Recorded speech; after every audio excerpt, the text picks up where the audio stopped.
Hey gang, this is another episode of Cooking with Annie, and as promised, we talked about broth in previous episodes. One, because we did a roast chicken and now we have the carcass, and two, because we've been talking about using up leftovers and what to do when you're making soup.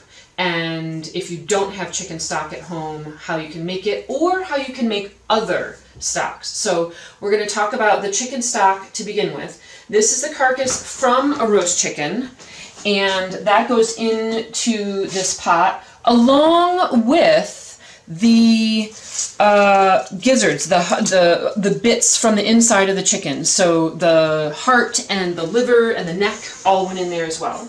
And then an onion, some carrots, and some celery. They're all going, I'm going to bring that water to a boil and then reduce it to a simmer, and we're going to let it hang out for 45 minutes to an hour.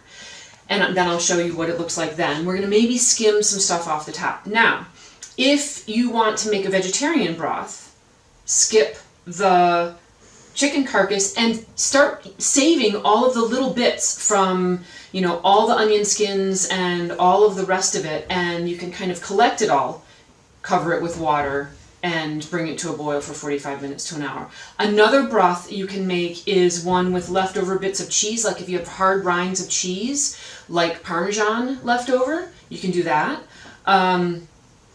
Or any beef bones that you have either left over and or that are hanging out in your freezer. Like we buy whole cows, so we've got bones hanging out, and I've got some in the oven right now actually. But even if they're leftover bones from a roast that you've done, where you've carved the meat off of the bone, you can do the same thing that we just did with this chicken carcass. Take those bones, add onions, carrots, and celery, and it will create a great broth.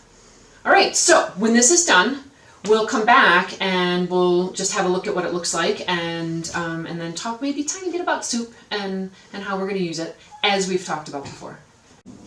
Alrighty, so the stock broth has been simmering for 45 minutes to an hour. We've skimmed off any kind of foamy bits that have come to the top, and the last piece of this is to just dump it, and I'll usually do this over the sink, of course. And then I let it drain, and I let it cool, and then I store it in these freezer containers, labeled and dated. That's important, labeled and dated.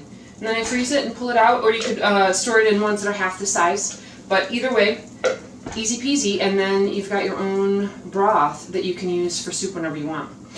So thanks for hanging out with me again. Click like and subscribe and all of those things. Let me know what is helpful to you guys and what isn't helpful, or what else you'd like to see. And until next time, stay safe, be calm, be kind.